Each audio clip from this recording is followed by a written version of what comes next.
મહત્વના સમાચાર સામે આવી રહ્યા છે।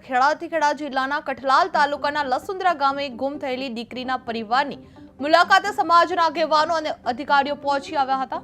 વરુણ પટેલ, એસપીજી ગ્રુપના ગૌરાંગ પટેલ અને દિનેશ બાબણિયા સહિતના આગેવાનો દ્વારા પરિવારને સાંત્વના પાઠવી દીકરીને વહેલી તકે પછી લાવી આપવાનો વિશ્વાસ વ્યક્ત કરવામાં આવ્યો હતો। દીકરીની માતાએ રડતા રડતા સમાજના આગેવાનોને પોતાની દીકરીને સલામત પરત લાવવા વિનંતી કરી હતી।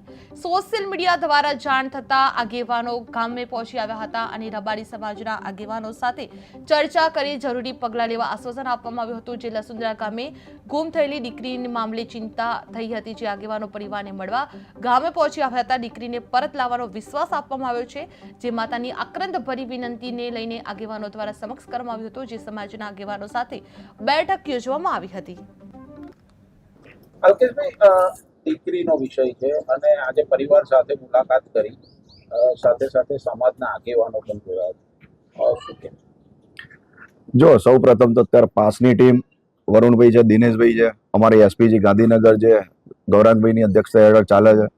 તો અમારો પહેલા એસપીજીનો રોલ જ આ છે કે સમાજનું રક્ષણ કરવું, સામાજિક રક્ષણ, કારણ કે સામાજિક સંસ્થાઓ તો ઘણી બધી છે, પણ રક્ષણ કરવું એ એસપીજીનું। એટલે દીકરી આવી રીતે ક્યાંક લવ મેરેજ કરે છે તો એની પાછળ કઈ રીતે છેતરપિંડીના બનાવો બને છે કે આજે ધારો કે દીકરી 25 વર્ષની મા બાપ સાથે રહીને એના પ્રેમથી ઉછરેલતી હોય અને 2 જ વર્ષના પ્રેમમાં જો કોઈ બી દીકરા જોડે આવી રીતે ભાગી જતી હોય તો એ ક્યાંક ને ક્યાંક ફોસલાઈને ક્યાંક એ દીકરીની પાછળનું કે પારિવારિક જોવાતું હોય છે કે કેટલી ગર્ભ શ્રીમંત છે, તો એની ક્યાંક જમીન જાયદાદ, ક્યાંક ખેતીવાડીનો પ્રશ્ન હોય તો એની ક્યાંક ને ક્યાંક પ્રોપર્ટીના લઈને આવી રીતે બગાડી જાય। તો જ્ઞાતિની અંદર આવા અસામાજિક તત્વો, કોઈ પણ જ્ઞાતિ હોય, હું જ્ઞાતિમાં માનતા નથી અમે, પણ આવા અસામાજિક તત્વો જો આવી રીતે આવા પગલાં ભરતા રહેશે તો આપણે આવી રીતે સમાજની કેટલીય દીકરીઓ, કારણ કે કોઈ પણ સમાજની દીકરી હોય એની સાથે આ પ્રશ્ન બની શકે છે। તો અમે આ સમાજ જોડે, પાટીદાર સમાજને એવી અપેક્ષા છે કે એ દીકરી જે રીતે ત્યાં બીજી દીકરીને પાછી લઈ આવ્યા, જે રબારી સમાજ, ચૌધરી સમાજમાં ગઈ હતી, તો એ જ સામાજિક આગેવાનો આગળ પડીને અમારી પાટીદાર સમાજની દીકરીને આવી રીતે ઘર પરત મોકલે અને સમાધાન રૂપે આવી રીતે નિરાકરણ લાવે કે જેથી કરીને દીકરીનું પરિવાર સુખી રહે અને એને સાંત્વના મળે।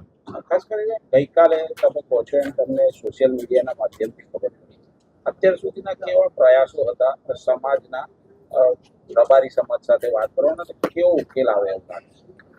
ચોક્કસથી કાલે જ અમને તો હજી તો જાણ થઈ છે સોશિયલ મીડિયા માધ્યમથી, તો તરત જ અમે આવી રીતે વાતચીત ચાલુ કરી પરિવારના ક્યાંક ને ક્યાંક સંપર્કમાં રહેવા માટે।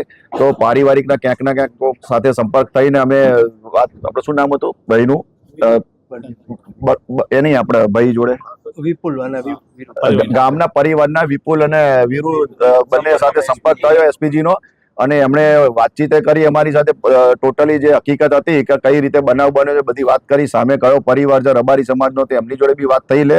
રબારી સમાજના આગેવાન જોડે વાત કર્યા પછી અમારા રબારી સમાજને એવું અમને લોકોએ આહવાન આપ્યું છે કે ભાઈ ગમે તે કરીને અમે તમને મદદ કરીશું કે તમારી જે પણ દીકરી છે જે જગ્યાએ જે